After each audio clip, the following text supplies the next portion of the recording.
En la emisora cultural de Pereira, Voces de la Cultura Universitaria, la información artística y cultural de la ciudad y de la región, con sus protagonistas. Presentación, Franklin Molano.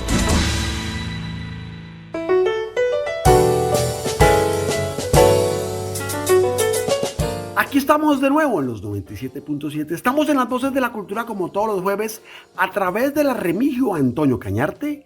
Hoy con un invitado bien especial. Vamos a estar hablando de la obra literaria de Eduardo Martínez Villegas con el periodista y escritor Mauricio Ramírez. Bienvenidos. Vou bater na porta da vida, receber y pagar, sin ter que me entregar a ninguém. Muy bien, estamos aquí con Mauricio Ramírez, egresado de la Universidad Tecnológica de Pereira, con una maestría en literatura, periodista, y quien se ha dedicado a la investigación literaria, con un primer trabajo que hizo de unas chambranas que todavía circulan, en donde él empezó con esta investigación de recuperar personas, recuperar autores que se han dedicado a promover, a rastrear la ciudad, a escribir sobre la ciudad, a hacer crítica literaria, a hacer crónicas, reportajes, a hacer artículos. Y en este nuevo trabajo de la editorial Destiempo, que con un grupo de amigos pues vienen trabajando, hay un autor que para muchos es poco conocido, que es Eduardo Martínez Villegas, que Mauricio lo pone en primer plano. Un saludo, Mauricio. ¿Y cómo es el hallazgo de este personaje? Bueno, Franklin y oyentes, muchas gracias por esta invitación a conversar sobre esta nueva entrega de Destiempo Colección Literaria. Así es, dedicada en esta oportunidad, la tercera entrega, a Eduardo Martínez Villegas. Eduardo Martínez Villegas realmente no es un personaje del que tengamos muchos datos, sin embargo fue un personaje muy notorio y notable en la ciudad entre la década de los años 10 y finales de la década de los años 20. ¿Sí? No está muy claro si Martínez Villegas nació en Pereira, pero sí tuvo un gran vínculo con la ciudad, estuvo vinculado a iniciativas políticas y por supuesto pues a iniciativas intelectuales. Él era cirujano dentista, tenía su consultorio en la séptima entre 22 y 23, y pues era un señor que tenía unas inquietudes muy interesantes y que llevan a pensar de muchas maneras en cuáles son los mecanismos de la memoria en nuestra ciudad, porque la particularidad y quizá lo que hizo que Eduardo Martínez Villegas cayera en el olvido es que él no publicó libro. Sí, publicó mucho en periódicos locales, en revistas y periódicos de Bogotá y de otras regiones. Se carteaba con personajes de la vida intelectual colombiana de ese momento. Era un hombre muy informado, muy conectado, pero nunca publicó un libro. Y pues lo que yo he asumido es que, claro, la gente que lo conoció pues habló de él a sus hijos, y todavía en los años 60 en la historia de Pereira que hizo Jaime Jaramillo Uribe, cuando habla del despertar intelectual de Pereira, él menciona a Martínez Villegas, pero a partir de ahí pues ya Martínez Villegas prácticamente desaparece de la memoria de los pereiranos, y pues por supuesto hasta ahora que aparece su primer libro 95 años después de haberse muerto. Vea que se está dando ahí mucha información. Un poco en contexto de cómo era la Pereira del 10 al 20, de 1910 al 20, porque es importante ese contexto de cómo era Pereira, porque este autor, Eduardo Martínez Villegas, tiene una relación con Bogotá, circula en Bogotá y se cartea, tiene ahí la primera publicación que usted tiene aquí en este libro de Destiempo, es una carta en Europa. Entonces, un poco cómo es la Pereira del 10 y cómo es que él empieza a circular, a relacionarse y a circular en Colombia y fuera. Pues la Pereira de 1910 era una Pereira que apenas estaba empezando a despegar, porque apenas estaba empezando el auge del cultivo del café, que fue realmente el motor del desarrollo de Pereira. Ya habían empezado a aparecer algunos colegios privados, concretamente, por ejemplo, el Liceo Murillo Toro y el Centro de Cultura Femenina, que aparecen hacia 1913-1914, que son dos instituciones muy importantes en la historia de la educación en Pereira, porque son los primeros colegios laicos verdaderamente y son iniciativa de la comunidad masona de Pereira. Y que por muchas razones tuvieron impactos posteriores en la ciudad por la gente que allí se formó y bueno, en fin.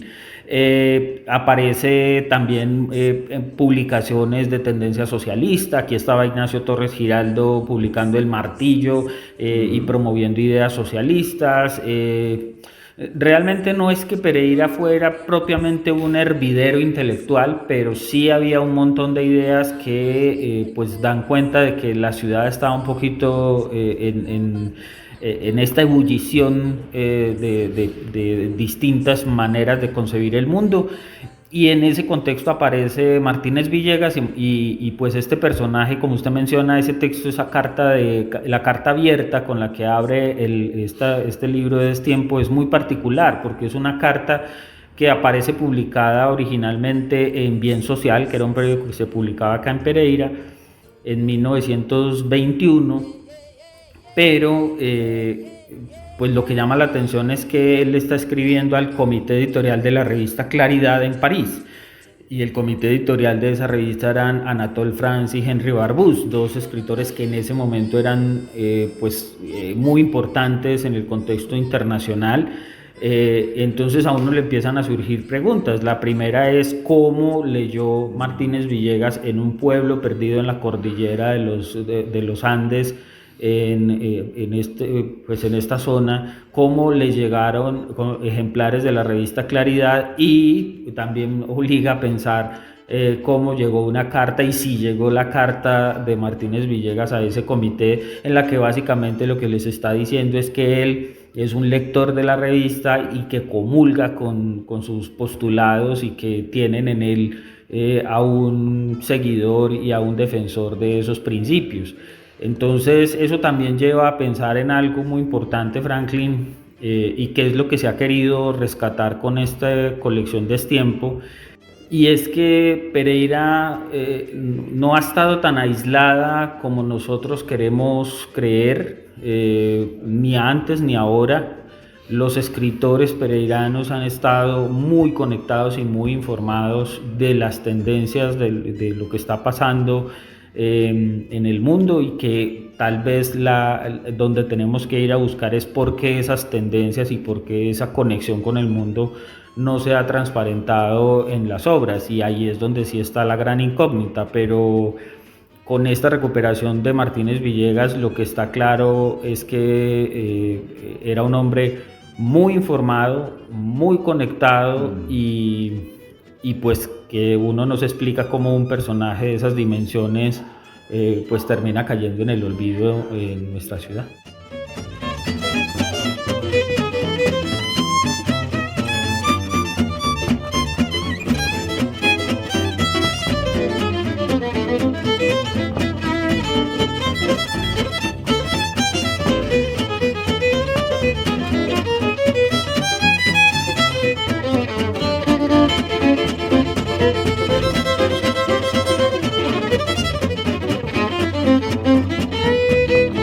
Seguimos ahí con la muy nutrida información. Entonces, para claridad, Pereira no es capital, Pereira es ciudad intermedia. Ahí en la carta está, dice Pereira Caldas, ¿verdad? Entonces también es lo que usted dice, que la ciudad está perdida en los Andes.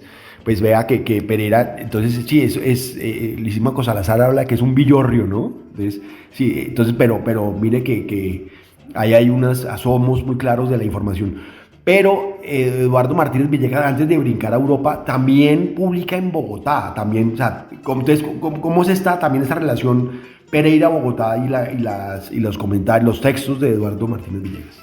Claro, lo que es evidente es que Martínez Villegas pues tenía unas relaciones de correspondencia y amistad con algunas personas en Bogotá. La más evidente que logra verse en el libro es la relación que tenía con Luis Eduardo Nieto Caballero, que era pues un intelectual importante también en Colombia en ese momento, es fundador del Gimnasio Moderno y demás. Luis Eduardo Nieto Caballero, por ejemplo, tenía una gran relación con el tiempo, y por eso una semana después del fallecimiento de Eduardo Martínez Villegas, que hay que decir que se murió a los 38 años, muy joven, de un infarto, en mayo de 1929, y una semana después en El Tiempo, en primera página, aparece un texto que está reproducido en este libro, donde básicamente Luis Eduardo Nieto Caballero termina diciendo pues que es una lástima este fallecimiento de Eduardo Martínez Villegas, que vive en Pereira, y habla de toda de su impacto a nivel nacional y de su interés por la literatura colombiana. Es decir, Martínez Villegas era un hombre supremamente enterado de los libros y de las tendencias de la literatura colombiana de ese momento. Por supuesto, a uno puede no gustarle porque era una literatura de todos modos anquilosada y eso, y pues obviamente las reseñas a veces dejan ver algo de eso, pero yo creo que hay que leer más allá y hay que entender eso que mencionábamos hace un rato, Franklin, y es que la ciudad no ha estado tan desconectada y la evidencia clara es esta. Entonces, Martínez Villegas, que se sepa, pues por lo menos publicaba en El Gráfico, que era una revista muy prestigiosa en ese momento en Bogotá, en la revista Cromos, que no era la revista Cromos, que es la misma de hoy, pero que no era lo mismo que es hoy. Era una revista que publicaba mucha literatura en su momento, y alcanzó a publicar incluso en la revista Universidad, que era una revista que dirigía Germán Arciniegas, entonces muy joven, y que bueno, esos artículos muchos están por recuperar, así como muchos otros que aparentemente Martínez Villegas publicó en periódicos de otras regiones, y que valga la pena llamar la atención sobre ese hecho. A veces cuando se habla de la investigación en Pereira se cree que ya está agotada y resulta que está todo por hacer, y entre eso que está por hacer, por ejemplo, nos toca pensar en rastrear todas las colaboraciones de algunos de los escritores pereiranos en publicaciones no solamente de otras ciudades de Colombia, sino del exterior, que no son pocas. Claro, usted dice ahí en la presentación que el guiño para la recuperación poética de Eduardo Martínez. Sí, claro, porque bueno, él era poeta y pues hacía reseñas y cartas, ¿no? De hecho, yo creo que es posible buscar en esos paquetes de correspondencias con las personas con las que aparentemente se carteó, por ejemplo, con Nieto Caballero. Seguramente debe haber algunas cartas de Nieto Caballero que se puedan encontrar, por lo menos de las que Martínez Villegas le escribió a él. Están pues los poemas. De hecho, usted me lo preguntaba al comienzo.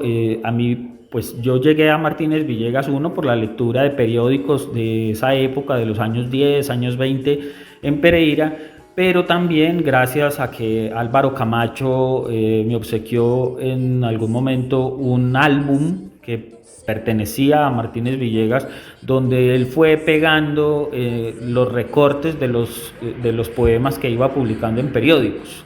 Él como poeta, pues digamos que tenía una calidad un poco dispareja, hay que decirlo, pero pues sin duda es muy importante también esa faceta, pero consideramos en esta ocasión que era más importante esa faceta como reseñista, por las pistas que da sobre todo de lo que intelectualmente estaba viviendo la ciudad en este momento. Entonces es un personaje por descubrir. El cuidado que tuvimos con este librito es que a quien lo lea y se interese por la investigación, pues por supuesto pueda tener las pistas suficientes para seguir rastreándolo y quizá ahondar un poco más en este personaje que resulta muy apasionante. Sí, vea que sigo con los datos que usted está dando. Vea, situado usted a El Bien Social de Benjamín Tejada, lo de Álvaro Camacho Andrade con un blog, un Facebook muy conocido que es el de Fotos Antiguas de Pereira, pero algo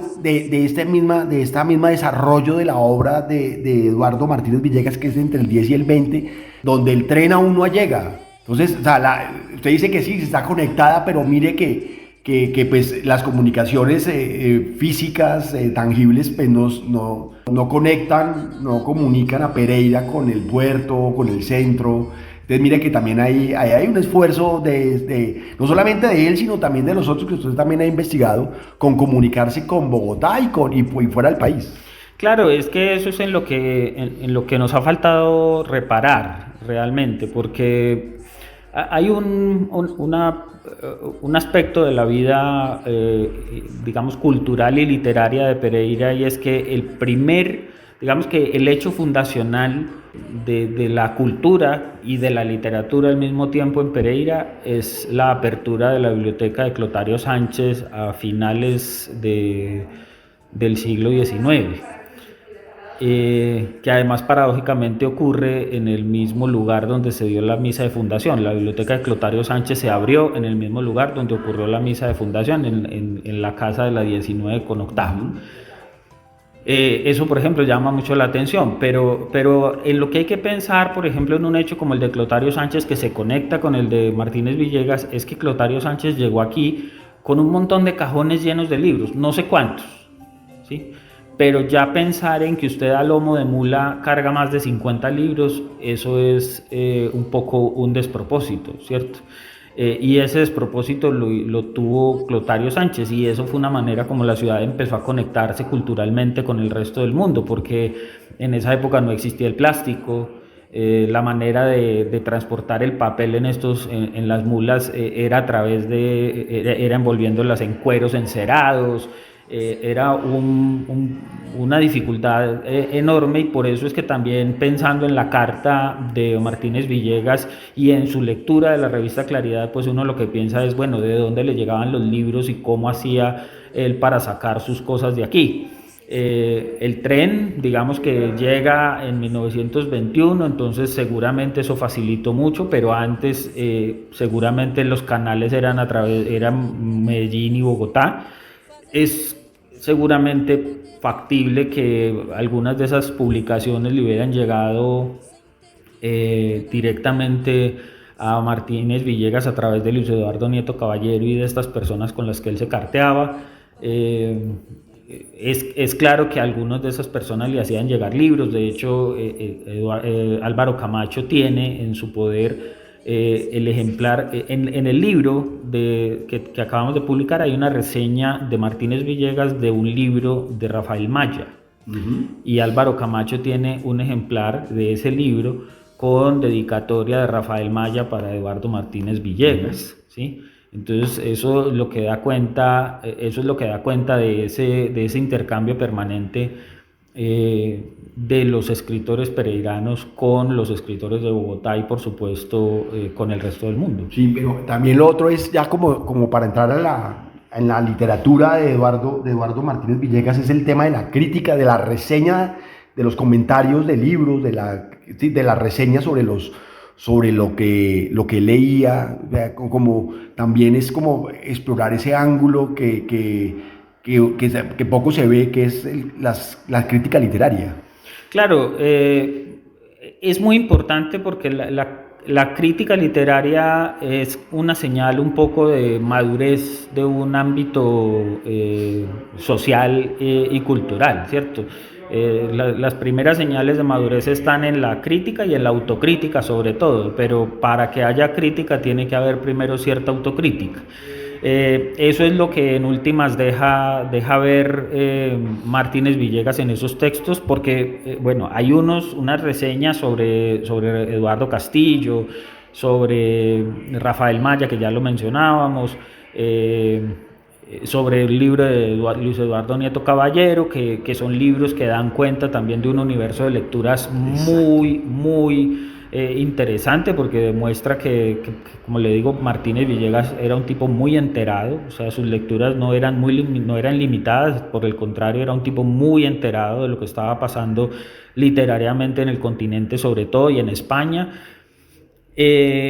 Y digamos, la mayor sorpresa es que nos encontramos que las primeras reseñas de autores pereiranos o sobre autores pereiranos que uno pueda encontrar en los periódicos, por lo menos yo no he encontrado otras, en las pesquisas son estas de Eduardo Martínez. Entonces Eduardo Martínez hace una reseña sobre Julio Cano, que era más o menos su contemporáneo y que muere el mismo año que él. Está una reseña sobre Carlos Echeverry Uribe, pero no sobre la faceta de historiador, que es como nosotros tenemos concebido a Carlos Echeverry Uribe, sino como narrador o cronista. Lo mismo una reseña sobre Eduardo Correa Uribe, que es un escritor que lamentablemente tampoco publicó libro nunca y del que hay solamente algunos textos dispersos y que no conocemos mucho, pues que si no conocemos a Emilio Correa, que era su hermano y que intervino tanto en la vida de la ciudad, poco menos conocemos de Eduardo Correa Uribe, y bueno, de Benjamín Tejada Córdoba, que era el papá de Luis, que fue un personaje que también incidió de una manera muy potente en la vida cultural de Pereira en esa década del 10 y la década del 20. Entonces, eso, por ejemplo, ese afán también de resaltar lo propio y demostrar que Pereira tenía gente que ya venía descollando, también es un guiño que uno tiene que recibir de un personaje como Martínez Villegas. Entonces, por eso este libro quizá sea el que menos atención suscite, porque es un personaje desconocido, pero a quienes se atrevan a incursionar en su lectura, seguramente van a encontrar muchas curiosidades en relación con la vida intelectual de Pereira. Creo que también publicó en Variedades, ¿sí o no? Sí, claro, Martínez Villegas publicó en la revista Variedades, en Bien Social, en casi todos los periódicos que había en ese momento. De hecho, por ejemplo, Lisímaco Salazar tuvo un periódico que se llamaba El Estro, del que no se conocen ejemplares, solamente de ese solo queda un fragmentico de un poema de Martínez Villegas que dice especial para El Estro, y es un poema de Martínez Villegas, es lo único que nos queda de El Estro. Porque pues lamentablemente hay que recordar eso, que mucha de la prensa que se publicó en Pereira pues desapareció y que ya no es posible encontrar. Pero pues, lo que deja ver eso es que está conectado, o sea, está conectado está muy bien informado, como usted lo dice, pero también está produciendo constantemente. O sea, yo creería que después de sus consultas como dentista, arranca a producir, a escribir en la tarde, pensaría. Sí, seguramente. Ese, digamos que hace parte de la sociología de los escritores y quizá es el factor fundamental sobre el que haya que reparar. En lo personal, esa ha sido mi curiosidad en esta incursión sobre los primeros 50 años del siglo XX, el contexto literario. No ha sido tanto por la calidad de los escritores, porque a mí no me interesa entrar a establecer eso, pero sí me ha interesado mucho entrar a encontrar sus condiciones de escritura y sobre todo ese tipo de aspectos, de en qué momento escribían y cómo lograban hacer circular sus obras. Y eso en Martínez Villegas pues está todavía muy por determinar, pero lo que demuestra efectivamente es eso, que era un hombre que sin duda sacaba mucho rato para esto. De hecho, ahí hay una carta, de las dos cartas que nos facilitó la Universidad de Caldas, que están en el archivo de Blanca y Sasa en Manizales. Martínez Villegas le habla de eso, le dice que él pues intenta escribir y que intenta llegar a esos momentos a donde ya ha llegado Blanca y Sasa, y es básicamente obtener ese reconocimiento. Él da ahí unas pistas de lo que es su quehacer y también le explica sobre todo a Juan Bautista Jaramillo Mesa en la carta que le envía a su vez, que él está carteándose con mucha gente y que le gustaría empezar una correspondencia con Juan Bautista Jaramillo Mesa por lo que supone ese intercambio de ideas. Entonces, eso da la idea también de que él tenía una clara conciencia de cuáles eran los caminos que tenía que seguir como escritor. Sí, usted ha hablado mucho de la circulación, de mirarnos a nosotros mismos, y también hay una miopía, también hay una necedad por revisar esos títulos, esos autores que han construido las letras y el conocimiento pues, en el siglo pasado. Claro, yo lo que creo es que lo que necesitamos es leernos. Yo no creo que nosotros pues estemos, digamos que estemos dando la mejor literatura que se está publicando en Colombia, no creo, pero tampoco creo que esta ciudad sea un desierto en términos literarios. Creo que lo que necesitamos es empezar a encontrar acuerdos sobre ciertas obras, que empecemos a juzgar las obras menos de oídas y más por la lectura, porque la verdad es que nuestro juicio sobre las obras y sobre el contexto literario de la ciudad ha sido más de oídas, ¿sí? Entonces, porque alguien nos dice que tal libro es malo, entonces yo no me lo leo, pero reproduzco ese prejuicio de que el libro es malo, y eso es un poco lo que lleva a empobrecer un ámbito como el nuestro. Y lo otro, Franklin, es que, y eso es la prueba de Martínez Villegas. Usted me preguntaba al comienzo que cómo era la Pereira de Martínez Villegas. Pues era una Pereira muy chiquita. Era una Pereira. Martínez Villegas abría la puerta de su consultorio en la carrera séptima, en el centro, entre 22 y 23, y en las calles había boñiga, y tenía que haber boñiga porque en ese momento la ciudad se movía a caballo, básicamente, había 2 o 3 carros. Entonces era una ciudad que estaba peleando con el paisaje, estaba tratando de crecer y de sacar un poco la naturaleza, o de salir de entre la naturaleza y convertirse en esta ciudad que es hoy, pero eso fue hace 100 años, ¿sí? Y entonces nosotros creemos que en 100 años ya tenemos que estar con el desarrollo intelectual de una ciudad como las europeas, como Viena, o París, o Londres, o Barcelona y demás. Y resulta que se nos olvida que esas ciudades europeas tienen más de 1000 años, claro, y que han tenido que pasar por eso. Sí, vea que usted dice que es un tipo muy informado, Eduardo Martínez Villegas. Pues usted reseña ahí que ha leído a Dante, conoce de Maquiavelo, y también influenció a Lisímaco Salazar y a Emilio Correa.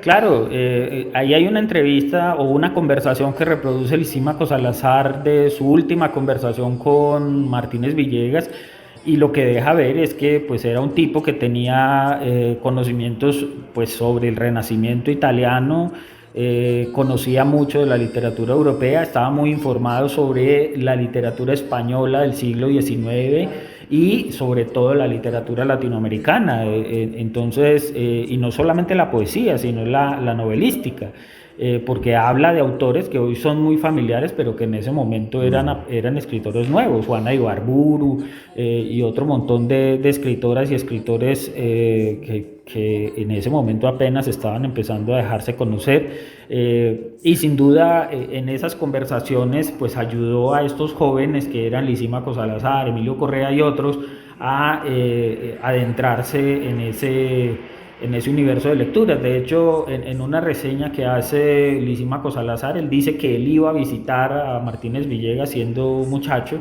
que lo escuchaba hablar de eso, del Renacimiento y de la literatura italiana y de mitología y demás, y que él inmediatamente salía corriendo para la biblioteca de Clotario Sánchez a buscar esos libros de los que hablaba Martínez Villegas. Entonces, esas son las dinámicas que hacen que una vida intelectual se nutra y crezca. Entonces, este señor es muy importante. Hay que resaltar que Eduardo Martínez no fue un desconocido en su momento, era un hombre con notoriedad, con presencia pública en la ciudad, y que pues sí pasó al olvido, fue un poco por estos mecanismos de la memoria que tenemos nosotros hoy, pues que hacen que alguien que no publicó libro pues desaparezca de la memoria injustamente, pero bueno, afortunadamente se logra recuperar. Este es su primer libro, 95 años después de haberse muerto,